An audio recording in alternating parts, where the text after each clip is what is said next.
sampai dilempar kacanya pecah gitu Pak sudah. Sampai dilempar, sampai dibawain macam-macam benda-benda macam-macam. Sampai saya dikawal nggak boleh keluar juga oleh pihak kepolisian. Begitu ya. Tuh, sampai begitu ya.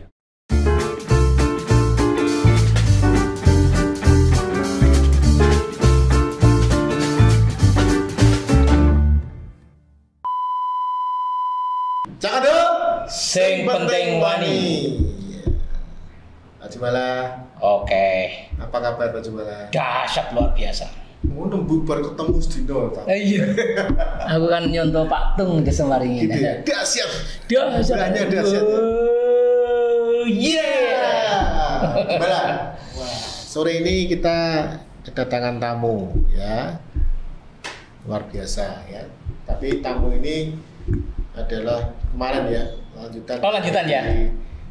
Timnya HR Pak Supriyadi, Accelerator Indonesia. Hai. Kemarin kita akan membicarakan dengan Pak Supriyadi Ya. yang sebagai ketua umumnya Ya. bahwa di HR Accelerator Indonesia ini ada 10 trainer yang sudah digembleng ya, sudah digembleng ya. Dan sudah dites juga ya oleh para asesor trainer se-Indonesia. se-Indonesia ya. Jadi 10 trainer ini yang mengajarkan ke komunitas mereka Dari produknya HR Accelerator Indonesia. iya, jadi ada macam-macam dari trainer hubungan industrial, terus marketing, pajak, akuntansi dan sebagainya lah. Nah ini adalah kita Pak Supri Yadi kemarin mengirimkan trainer yang pertama ya. Trainer pertama ini adalah nanti kita akan berbicara tentang hubungan industrial. Wah, menarik ya Pak ya? Sangat menarik. Sangat menarik. Selalu seru hubungan selalu industrial seru itu ya. Selalu seru ya. Dan trainer Dan mungkin ini Pak Ganda, Apa? ini sangat penting untuk para UMKM yang sudah mulai punya karyawan. oh iya. Jadi pengetahuan betul. ini penting sekali. Ya, karena bagaimana berhubungan dengan karyawan itu membuat mereka puas. Kalau mereka tidak puas, bagaimana harus menanganinya? Iya, dan kita tanyakan ke beliau. Jadi narsum kita ini juga sudah mengalami itu Pak, dulu di demo ya kan? Pengalaman sudah banyak itu. Sudah dari apa? Mulai di demo Sampai dilempari ya. sampai dilempar kaca pecah ya. Memang luar biasa ya. Iya, tapi juga kemudian keberhasilan beliau juga sudah banyak masuk di dalam menangani kasus-kasus hubungan ya, industrial di PHI ya. Iya. Tapi untuk lengkapnya kita tanya aja langsung. Sudah kita, langsung aja. Kita aja kita apa? Kita sambut Sambut ya. Kita sambut Mr. Yermi. Iya. Salam Pak. Iya, silakan. Salam begini ya Pak. Ya, siap. Ya. Aduh, ya. Pak Yermi silakan disapa Siap. dulu Sobat Kendel. Salam selamat sore Sobat Kendel ya Pak. Sobat ya. Kendel. Salam semangat. Salam semangat pagi. Gitu Pak. Biasanya untuk selalu semangat. Iya. Gitu aja Pak salamnya. Oke. Gitu ya. Salam Iya. tempel nggak ada ya? Salam nggak ada. Oke. Pak Yermi. Siap. Wah, Gimana ini Pak? Betul ya tadi yang saya sebutkan tadi apa? Pak Yermi ini apa?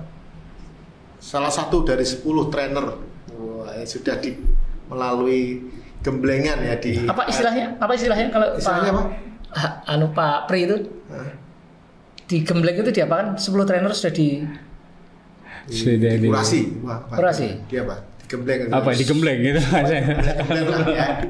Ada Iya. melalui tes juga oleh Ya, seleksi juga dari beliau juga. dari trainer ini juga ya, nasional juga ya. Betul Pak. Kemarin juga banyak diberi kesempatan juga baik public speaking. public speaking, public training juga. Itu sempat juga di beberapa tempat. Itu berapa lama proses ininya penggemblengannya itu? Wah, kemarin ya saya mulai pengembangannya tuh seleksi mulai dari seleksi sertifikasi ya Pak. Mungkin itu dari seleksi sertifikasi. Wah, beliau.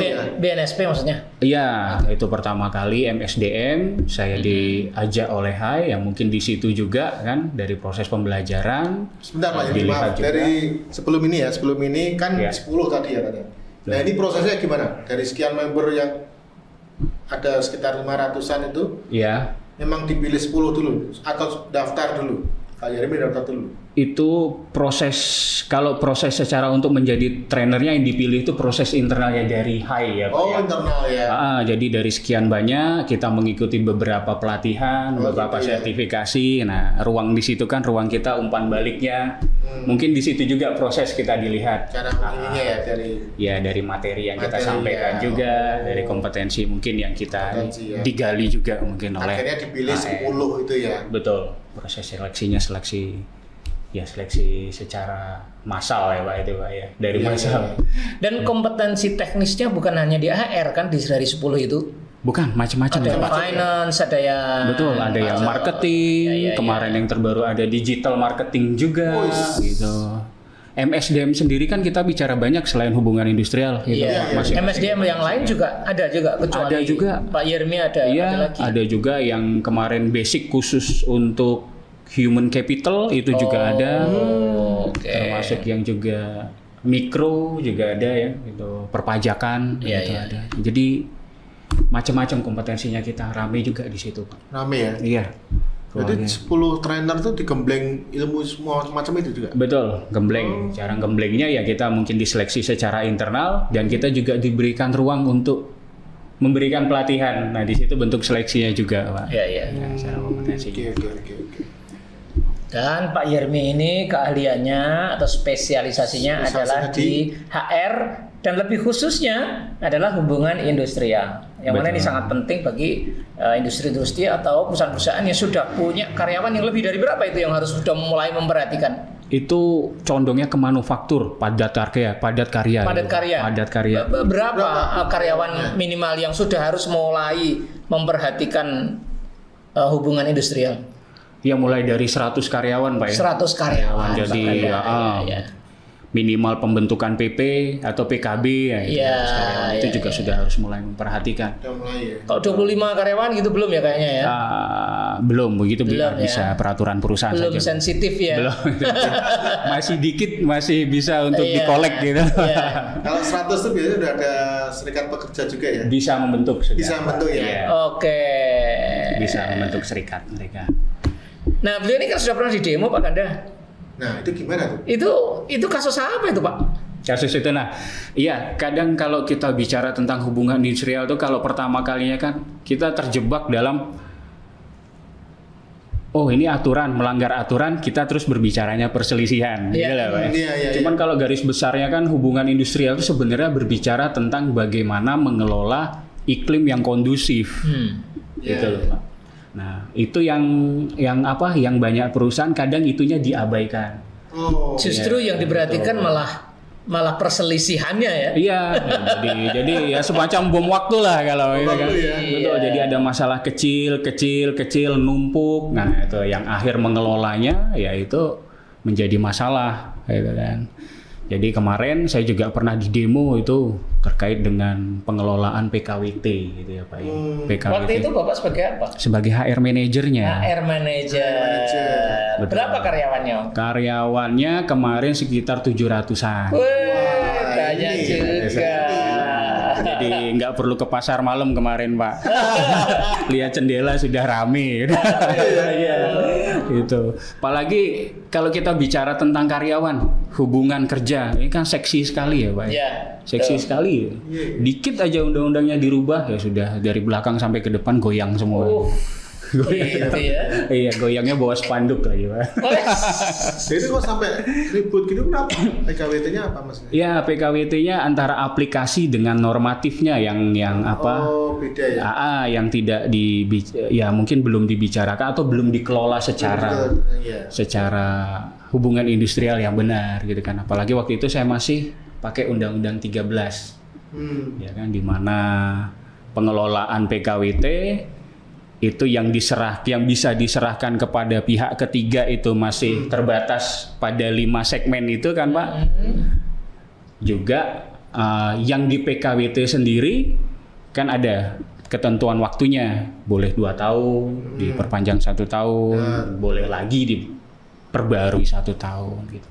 Nah cuman faktanya ada juga perusahaan gitu kan, ya, wah ada dasar berlaku tentang PKWT, ya udah PKWT aja. Gitu kan. PKWT-nya berapa lama juga. Berarti kasus yang di demo itu soal apa? Soal waktu itu? Soal waktu PKWT. Mereka sudah lama ikut gitu ya? Betul. Ada yang berapa tahun, ada yang 5 tahun. Minta diangkat gitu ya? Betul. Ya. Sedangkan satu gitu. Iya. Lah itu kan ya klasik. Tapi karena memang tidak dikelola memang sebagai mestinya kan ujungnya ya bicaranya jadi pecah. Nah kalau sudah pecah kan banyak yang dirugikan. Iya. Pak. Karyawan sendiri juga dirugikan karena dianggap ya perusahaan kalau tidak bekerja yang menganggapnya bukan hari kerja. Tapi yang lebih penting adalah lost time-nya itu yang ngeri gitu kan. Lost time itu apa? Lost time itu ya dengan karyawan demo berarti kan produksi. Iya. Waktu itu apa? Waktu itu ya di perusahaan manufaktur juga yang terakhir yang saya sebut kemarin sempat itu sampai 6 atau 7 jam berhenti produksi. Wah, rugi ya kan? Rugi. Secara perusahaan bisa rugi itu. Betul. Pasti ya. Iya. Yang kedua adalah dalam masa pandemi ada perkap juga nggak boleh kumpul-kumpul gitu kan. Nah, itu ya udah dari pihak kepolisian juga sudah menekan pokoknya kita dikasih sampai batas waktu harus selesai. Pokoknya nggak boleh lebih dari jam 5 gitu loh. Iya. Pagi itu ya. 2 hari pagi. Tapi itu waktu itu sampai dilempar segala tuh ya. Sampai dilempar kacanya pecah gitu Pak sudah. Sampai dilempar, sampai dibawain macam-macam benda-benda macam-macam. Sampai saya dikawal nggak boleh keluar juga oleh pihak kepolisian. Begitu ya. Tuh, sampai begitu ya Pak. Tapi akhirnya gimana? Ada solusi waktu itu? Ya, akhirnya mau nggak mau ya karena tekanan itu juga mau nggak mau ada solusi. Waktu itu kita juga memanggil perwakilannya kan, karena perwakilannya waktu itu sempat di perwakilan dari pekerja. Ya karena masa ya Pak ya, sudah masa mereka sempat juga ditahan untuk tidak sepakat dulu. Akhirnya mau nggak mau kita ya tunjuk ditahan itu maksudnya apa? Ditahan oleh pihak pekerjanya untuk jangan negosiasi dulu. Gitu. Disandra juga mereka gitulah. Jadi perwakilan dari ketua-ketua serikatnya itu, pengurus serikat. Pengurus serikat ditahan juga mereka. Jadi mereka juga untuk komunikasi, diskusi juga nggak bisa juga. Tapi karena ada desakan, waktu makin sore desakan dari pihak kepolisian pihak kepolisian terutama itu kan tidak boleh rame-rame kumpul. Ya mau nggak mau kita harus bicara. Kita buat kesepakatan bersama gitu loh. Jadi waktu itu ya terjadilah kesepakatan bersama, komunikasi aspirasinya akan dilanjutkan besok tapi dengan perwakilan. Itu solusinya pada hari itu. Betul. Jadi solusinya lebih ke tidak substansinya dulu. Iya. Kalau Rusia sampai Ukraina itu gencatan senjata. Iya. Tapi tetap jangan keluar pabrik dulu. Tetap itu. Iya, karena ya itu kalau tuntutannya ke perusahaan tapi mindsetnya kan arahnya tetap kepada personnya, HR-nya. Iya. Itu yang mindsetnya sudah dari masanya sudah seperti itu kita susah bicara. Iya. Itu tadi kan di samping kerugian itu adalah lost time ya, yang utama ya. Lost time terhadap. Tapi ketika masalah itu belum putus, itu terjadi penurunan kinerja nggak biasanya secara keseluruhan? Iya tentu Pak, tentu. Biasanya kemampuan produksinya sekian, terus itu setelah itu menurun tuh? Turun jauh, turun. Iya. Nah, itu kan luar biasa tuh, bukan hanya lost time, tetapi juga secara jangka waktu tertentu sampai close. Iya, kerugian perusahaan juga itu dihitungkan. Itu kinerja. Betul. Itu sampai berapa lama? Itu 1 hari Pak ya, 1 hari kerja itu Pak, 7 jam sampai 8 jam waktu itu. Ya maksudnya terus setelah itu ada solusi? Ada solusi, jadi solusi perwakilannya tadi bentuknya perwakilan, yang lain tetap bekerja seperti biasa, itu tuntutannya. Seperti itu, nah itu disepakati. Kesepakatannya gitu ya? Betul. Tapi akhirnya beres ya? Akhirnya beres, alhamdulillah beres. Nah itu Pak pengalamannya yang. Iya. Bro, kasus yang paling sering terjadi apa sih? Kasus supaya diperhatikan. Biasanya oleh apa biasanya? Sobat Kendel yang mempunyai karyawan. Tentang apa biasanya itu yang industrial tuh? Yang paling sensitif apa sih?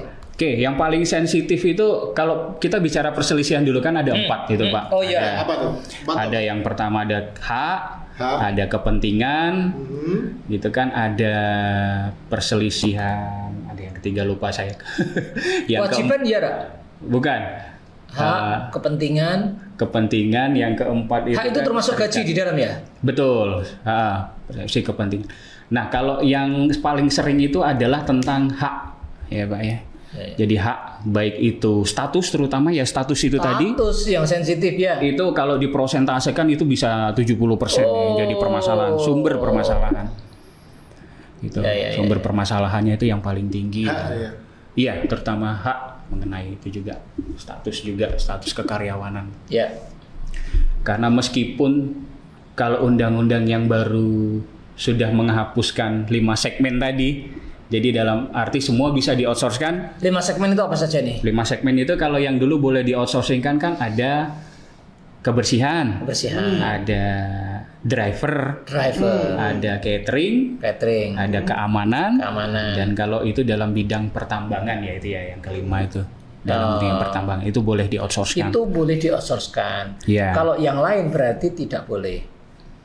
Tidak boleh dalam konsep Undang-Undang 13 gitu. Outsource itu kan kalau kita mengerjakan pekerjaan kita perusahaan, itu dikerjakan oleh PT lain atau oleh perusahaan lain, kan namanya kan outsource, Bro. Betul, penyerahan pekerjaan kepada pihak ketiga. Betul. Nah, di pihak ketiga itu karyawannya statusnya adalah karyawan tetap. Itu kan bisa tuh saja nih.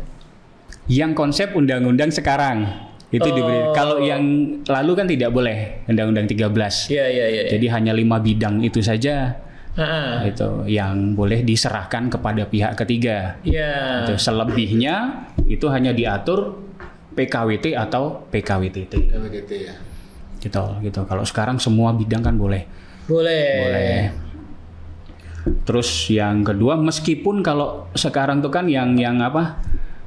Persepsinya sering menjadi kendala juga adalah apa yang boleh di PKWT-kan, gitu kan? Ya memang sih kalau dalam ketentuan undang-undang yang tetap boleh di PKWT-kan, yaitu kan pekerjaan yang sifat supporting atau bukan pokok, bukan inti. Support. Cuman dalam banyak perusahaan kan juga ya masih menuangkannya adalah boleh gitu loh di PKWT-kan atau ada beberapa yang sifatnya core itu di PKWT-kan asal nggak lebih dari 5 tahun gitu loh kalau yang sekarang gitu kan. Gitu. Nah di situ yang tetap menjadi tuntutannya gitu loh. Tapi biasanya kan itu terjadi setelah PKWT itu berakhir biasanya tuntutannya. Iya. Itu yang setelah kontrak berakhir. Itu yang, nah makanya kalau itu tidak diatur secara baik, tidak disosialisasikan secara baik ya akan timbul masalahnya tuh timbul masalah ya. Betul. Terus yang kedua mengenai hak juga itu yang undang-undang terbaru ya. Kalau undang-undang terbaru itu kan setiap PKWT. Undang-undang terbaru ya yang Ciptaker tuh ya. Ciptaker 11 2020 Pak ya kalau dulu. PP-nya yang 2021 itu. PP. Itu. Nah, itu kalau setiap habis kontrak kan ada kompensasi yang mengikuti. Habis kontrak. Nah, itu yang apa? Yang harus diatur secara baik juga oleh perusahaan. Itu. Kompensasi artinya berarti zero. Ya. Nanti dia kontrak awal lagi, tapi kan dia sudah pernah dapat kompensasi tuh. Betul, tapi kompensasi itu tidak menghapuskan berapa masa kerjanya sudah. Jadi misalkan kalau sekarang kan diaturnya 5 tahun. 5 tahun itu mau di 5 tahun kan bedanya dengan undang-undang terdahulu. Kalau yang dahulu itu kan 2 tahun. Kalau mau diperpanjang boleh setahun. Kalau kontrak pertamanya ada asumsinya kalau kontrak pertamanya setahun ya kontrak kedua nggak boleh lebih lama dari yang pertama. Itu kan undang-undang 13. Tapi kalau yang terbaru kan bicaranya cuma 5 tahun tuh. Iya, ya kan? iya, Mau iya. dikontrak berapa kali, 6 bulan ya apa? 6 bulan, mau 1 tahun, mau Yang 1 tahun penting lagi. Pokoknya Jangan lebih dari 5 jangka tahun. Waktunya itu 5 tahun. Betul. Nah, cuman isi di dalamnya setiap habis kontrak itu kan harus diberikan kompensasi. Kompensasi. 6 bulan dia harus dapat kompensasi. 6 bulan. Setahun dia harus dapat kompensasi. Betul. Kalau habis kontrak. Oh gitu. Tapi tetap secara keseluruhan nggak boleh lebih dari 5 tahun. Nggak boleh lebih dari 5 tahun. Lebih dari itu harus diangkat. Iya, karena kalau lebih dari itu persepsinya adalah berarti bukan pekerjaan yang sifatnya supporting gitu kan. Berarti panjang. Oke. Lah bro, ini kan aku dengar isu-isu di berita itu tahun depan untuk pegawai negeri, bukan untuk pegawai negeri, tidak ada lagi pegawai kontrak. Itu khusus pegawai negeri atau semua? Kalau itu Saya baru dengar itu ada berita pegawai kontrak akan dihapuskan. Tapi kementerian sih yang ngomong itu, apakah itu untuk semua? mungkin dalam Atau hanya pegawai negeri, nggak ngerti saya. kayaknya lingkup ASN saja. ASN ya? Nah, mungkin lingkup ASN saja itu Pak. Yang saya update itu lingkup. Nah itu ada sekelumit tentang apa yang beliau tangani sehari-hari dan beliau ajarkan kepada para HR manager, HR supervisor. Nah mungkin pertanyaan kita berikutnya adalah kok iso mlebu ning gone masalah-masalah HR itu gimana ceritanya? Oh gitu ya. Iya. Oke. Masalah HR ini dalam pekerjaan atau dalam Yes, nyemplung? kok bisa nyemplung nang karir HR? Iya, karena memang mungkin jalannya ya Pak ya. Semenjak lulus kuliah saya pertama kali bekerja itu masuknya ke personalia. Personalia. Waktu dulu masih namanya Di personalia. ini ya. Saya di Fakultas hukum Hukum. Unika 2021. Di hukum, 2001, iya. Di penjara. Di Fakultas Hukumnya. Kirain di penjara. Diajari untuk ngeyel ya Pak Joko. Gitu ya, karena kuliah ya. Karena kuliahnya di hukum, pengalamannya Hukum, ya. pertama kali, terus Di berlanjut. Soalnya mencari di Ya kebetulan juga selanjutnya dapat kerjaannya ya di bagian HR. terus ya. Ya, HR terus ya. Masuk ke dalam Sekarang masih di asosiasi. ini, hari yang manufaktur tuh. Nggak, sekarang saya sudah bergeser, Pak.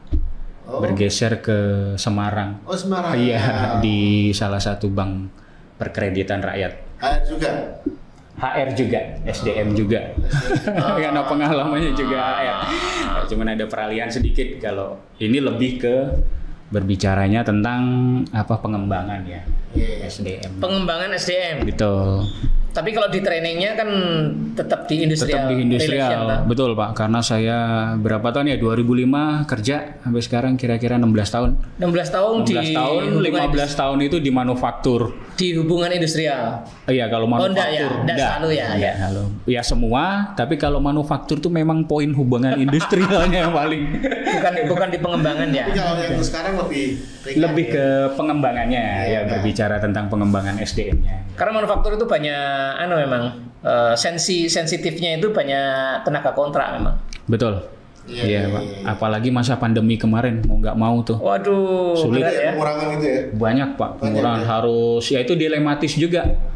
Makanya ada satu demo itu ya. Ada demo juga, itu apalagi kompleks Pak. Kompleks ya.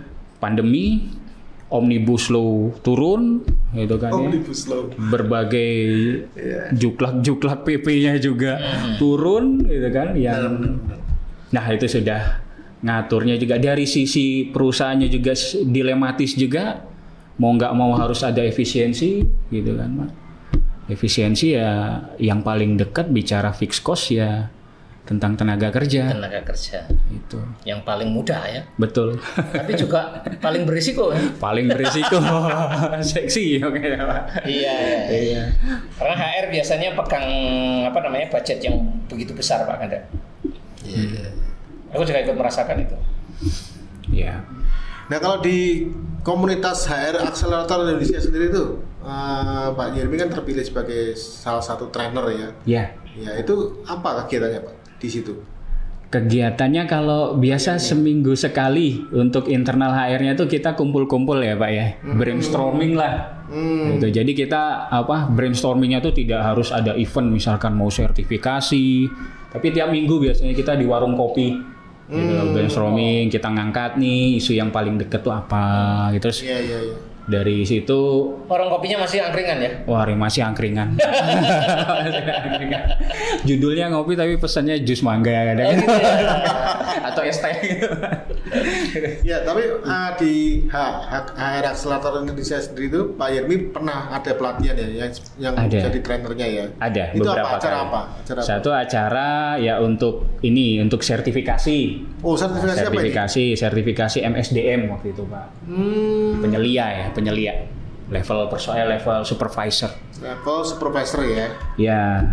Terus juga kemarin ada juga permintaan dari beberapa anggota, berangkatnya sih dari beberapa anggota HR Accelerator, kan terdiri dari HR beberapa perusahaan itu berbagi Pak tentang bagaimana hubungan industrial itu apa. Nah itu sempet juga public training tuh. Coba bedanya ada juga. Ya di Semarang di salah satu hotel di dekat Jalan Pemuda.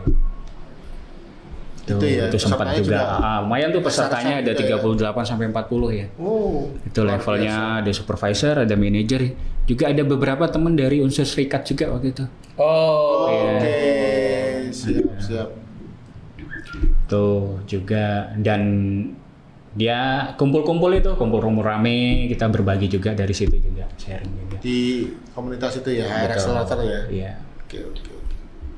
Jadi, Kalau HR sendiri apa saja Pak topiknya yang sering dipesan oleh teman-teman lah ya. Teman-teman. Yang Oke. teman-teman dulu Pak. yang sering diminta itu topik apa saja Untuk di-sharingkan tuh apa? untuk di-sharingkan. Yang paling banyak ya porsinya hubungan industrial ya Pak ya. Industrial, Itu. ya. Terus yang kedua itu adalah kalau yang sekarang nih yang lagi booming ini Apa? yang tentang berbicara rekrutmen, selection and recruitment. Nah, gitu. Tuh kan itu kan kalau yang metode terbaru sebagai business partner itu kan ada ada konsep bukan hanya right man on the right place ya kan Pak? Right man on the right talent gitu kan Pak. Jadi kita dalam banyak KPI dari HR sendiri salah satunya itu kan adalah menekan produktivitas yang rendah atau menaikkan produktivitas. Nah, salah satu KPI itu kan adalah tentang ya OTA bukan OT hours ya atau tentang lost time tadi ya kan. Lost time. Tentang jam kerja. Berarti kan bicaranya tentang bagaimana absen gitu kan ya, terus bagaimana turnover supaya berbicara itu kan dari mana kita harus menekan itu ya dari hulunya dulu, ya Pak ya, dari di awalnya dulu, rekrutmennya. di proses selection and recruitment-nya. Ya. Nah, sekarang kan banyak. Rekrutmen yang baik itu Betul. mengurangi turnover. Betul. Nah itu kan berbicaranya sekarang kita tidak hanya tentang job spesifikasinya saja, tapi banyak menawarkan tentang bagaimana kita bisa melihat karakter calon-calon ini. Oke. Gitu kan Pak, banyak itu teori-teorinya gitu kan ya. Dari Steven ada, karakter warna ada. gitu kan. Oh, itu juga ada ya. Sekarang banyak Betul. diminta ya. Banyak diminati, itu sekali banyak diminati. Jadi, wah kita kalau tempatkan nih, misalkan di finance ini tipe kerjanya seperti apa? Atasannya yang sudah ada tipe karakternya apa? Iya. Kalau kita juga masukkan orang dengan karakter, misalkan atasannya sudah introvert nih, gitu kan ya. Oke. Wah, kita harus cari karakternya mungkin yang lebih ekstrovert atau ditawarin lebih ke talentnya seperti itu. Jadi pembicara kita sebelumnya Pak Mesh. Nah itu Mas Wantri. Pak Mas Wantri itu mestinya sekarang lagi booming ya. Lagi banyak diminta ya. Oke. Lagi banyak diminati juga itu. Tadi ya. Teknik-teknik seperti DISC, Betul. Dan sebagainya ya. itu banyak Banyak diminta. diminati. Ya. Itu banyak diminati secara nggak langsung juga ya itu tadi sama kayak konsepnya seperti hubungan industrial. Sebenarnya hubungan industrial itu kalau masuknya itu kan bukan berbicara tentang pengelolaan perselisihan gitu. Tapi sebenarnya kita ditekankan untuk bagaimana menciptakan iklim yang harmonis di situ gitu. Nah, ini juga berbicaranya kalau MSDM ini kan berbicaranya kadang bukan cuma tentang KPI tepat waktu untuk mencari pekerja sesuai dengan kebutuhan, tapi kita juga harus ya itu tadi right man on the right talent dengan karakter yang tepat gitu ya. Betul. Itu saya baru dapat bahasanya minggu lalu itu. Iya, right man on the right talent. Jadi memang talent ini Pak Ganda atau talent itu bakat ya. Betul. Iya. Itu tidak hanya skill tapi juga attitude, Betul. karakter itu tadi loh. Setuju. Karakter. Bahkan kalau di SMK Telkom itu sangat apa ya, melekat sekali istilah attitude is everything. Ya. Karakter itu everything. Jadi orang itu kalau karakternya sudah bagus, itu ngelatih skill itu mudah, Pak. Tapi kalau karakternya tidak bagus, itu dan ini itu lama. Ya. Betul. Makanya rekrutmen itu juga menjadi komponen penting adalah untuk mendapatkan orang-orang yang berkarakter atau beratitude bagus. Begitu nggak? Setuju sekali, Pak. Itu bagian penting dari bagaimana kita mengurangi turnover dan produktivitas, bukan hanya turnover. Iya. Ya. Betul, Pak. Itu penting juga. Terus selain rekrutmen seleksinya apa yang menarik lagi di HR?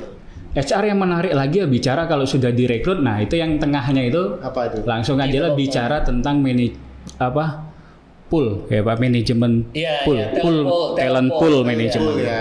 Betul. Talent management. Talent pool ini bicaranya adalah development. Betul. Jadi bagaimana kita mengelola kompetensinya baik soft skill maupun kompetensi teknikalnya, sehingga nanti ujungnya itu adalah berbicara hasil evaluasi. Dan kita pernah belajar tentang 9 box talent gitu ya kan Pak. Aku rata promo. Mulai dari mapping kemauan potensial maupun performance-nya. Iya. Performance kerja. Jadi kalau ya mulai yang paling tinggi itu ya yang bintang-bintang stars itu adalah orang-orang nanti yang terkumpul di kotak 9 itu kan. Oke. Di mana performance-nya tinggi, high, Iya. potensialnya juga high. Oke. Ya. Bintang-bintang di talent pool itu tadi. Bintang-bintangnya. Juga bagaimana mengevaluasi yang di kotak pertama. Apa itu yang orang kadang sebut dengan deadwood. Iya. Potensialnya sudah low. Iya. Kemauan kerja, performance-nya juga low. Itu yang menjadi apa ya? Ya pada saat kita sudah berbicara itu ada semua SOP-nya, tools-nya sampai ke situ. Yaitu kita berbicaranya tentang sudah bisnis partner gitu ya Pak ya. Nah itu Bisnis partner. betul. Itu Jadi yang karyawan itu bisnis partner. iya HR, terutama HR itu menjadi bisnis partner jadi Iya. company Usaha. secara keseluruhan. Betul. Itu yang Istilahnya diidam. banyak kok, ada bisnis partner, ada Human capital. human Resource. resource. Sajane ini sing bener sing ndi kok. Itu tergantung kok, tergantung musimnya dan konsultannya. Iya. Ya itu yang apa yang asik sebenarnya di situ Ya. Pak. Cuman mengelolanya memang tidak mudah, toolsnya memang banyak ya kan. Nah itu Bro, kalau misalnya jenengan ingin menyampaikan produk apa saja yang bisa dimanfaatkan oleh para sobat kental penonton ini, kira-kira bisa disebutkan apa saja? Ya, Baik. topik-topik apa saja yang bisa disampaikan? baik untuk teman-teman Cah Kendel. Jadi Topik apa saja yang topik untuk HR ya yang Ya. mungkin kita harus pelajari adalah yang pertama tentang langkah-langkah atau fungsi-fungsi dari MSDM itu sendiri. fungsi MSDM? Mulai dari awal, mulai dari pengadaan, mulai dari pengelolaan, mulai dari pengembangan sampai dengan pelepasan. Nah, kita kalau bicara MSDM kan garis besarnya itu. Ya, itu setiap fungsi ada sertifikasinya enggak? Ada sertifikasinya. Ada ya? Oke. Ada sertifikasinya, Cluster ya? klasternya ada. Oh, oke. Ya, cuman kalau sekarang ada, itu klasternya ada. Nah, Itu. kalau okupasi ada juga. Okupasinya ada. Kemarin Jadi saya mau lihat. milih klaster, mau milih okupasi. Betul. Ya, klaster itu artinya adalah fungsi ya, kegiatan apa saja di dalam MSDM. Betul. Kalau okupasi itu jabatan-jabatan apa saja yang ada dalam SDM. Itu Betul. jadi menangani juga, apa memberikan layanan juga. Saya lebih ke klasternya mungkin Oh, Pak lebih ya. ke klaster ya? Iya. Lebih karena saya spesifikasi sih. Ya, yang 9 itu dia ada klasternya semua. Ada Pak. Ada rekrutmen itu ada sendiri. rekrutmen. Ya kan ada Terus apa hubungan lagi? industrial itu ada sendiri Hubungan tuh. industrial. Lalu ya banyak Pak ya. Itu ada Banyak ya. banyak Yang paling peningkatan ada- productivity juga ada itu. Produktivitas, produktivitas. ya, rekrutmen, produktivitas, hubungan industrial. Iya. Kalau kepengen training kepada beliau. Di HR Accelerator Indonesia. Akselerator Indonesia. Nanti kita pasanglah anunya. Siap. Jadi bisa ya Terima kalau kasih. teman-teman XR mau gabung bisa ya. Boleh Pak, asik sekali malah kita ruang, apalagi HR Accelerator Indonesia itu tidak apa, ya semua boleh Pak ya, tidak ada Ya. batasan-batasan. Ya. Tidak Itu ada. harus khusus XR tapi yang masuk situ. Enggak lah, kita juga boleh ikut lah ya. Boleh ikut Pak. Boleh. Jadi trainer langsung. Gitu loh. Berbagi ke kita nih Pak. Ya, kita kan nangani orang juga Pak. Siap, Ya. siap Pak. Jadi meskipun kita bukan HR manager tapi kita ngelola orang, jadi perlu tahu. Perlu ikut Betul. kursusnya HR Accelerator Indonesia. Pak, ada grup atau komunitas yang boleh dimasuki semua orang? Ada nggak Pak? HR Yang disediakan? Accelerator. Grupnya apa? Grupnya ada. atau apa? Grup HR Accelerator tuh ada dua WhatsApp dikelola. atau Facebook atau apa? Facebook, kan? WhatsApp lebih banyak itu WhatsApp ya Pak. Oh, WhatsApp ya? WhatsApp. FB juga ada yang dikelola langsung oleh ketuanya tadi Pak Oh Supri. gitu, Pak Supri. Ada. Oh gitu. Iya. Nah, WhatsApp kan harus alumni dulu, enggak? Nah, ya? Udah harus. Daftar dulu gitu ya. Iya. Boleh dong aku Tuh ikut. nanti memang apa? Nanti kita pas kumpul di mana ada event apa bergabung di situ juga tidak ada ketentuan khusus yang berlaku kok Pak. Oke. Intinya ya karena hashtagnya itu kan, nah ini hashtagnya itu sangat apa? Apa hashtagnya? Hashtagnya itu sinau bareng pinter bareng. Oh, itu menarik sekali ya. Iya. Sinau bareng, Sinau bareng, pinter bareng. Gitu. Jadi kita semua kan, boleh. hai kan itu kan. Iya, Pinter bareng. boleh. Hai kompeten gitu ya. Hai kompeten, salamnya kompeten. Gini. Iya, oke, luar biasa. Betul. Bro, Siap. pengalaman yang paling exciting apa bro? Yang paling Wow. gitu. Apa bro? Pengalaman di Dahsyat. profesi Dasar bro. sekali ya. Mulai dari jangan dulu dari karyawan sampai sekarang jadi trainer juga. Apa tuh? Lebih ke praktisi atau pengalaman secara langsungnya Pak ya. Mungkin Iya, mengelola apa hubungan yang paling industrial. Kemarin pengalaman waktu digugat dan beracara di PHI. Dan Sampai beracara di PHI. beracara terus. Iya. Ya itu kita mengelola gugatannya, kita bagaimana berkoordinasi dengan stakeholdersnya, ya kan Pak. Sampai dengan mengelola jawaban, ikut proses beracara, hasilnya itu sangat menggembirakan bagi saya dan company. Hasilnya adalah Oh gitu ya. Hasilnya waktu itu karena tergugat, Ditolaknya gugatan. gugatannya ditolak. Keren. Ya itu pengalaman yang sangat itu jangan masih HR manager Batang Di Alumni Batang Industri. Ya Pak.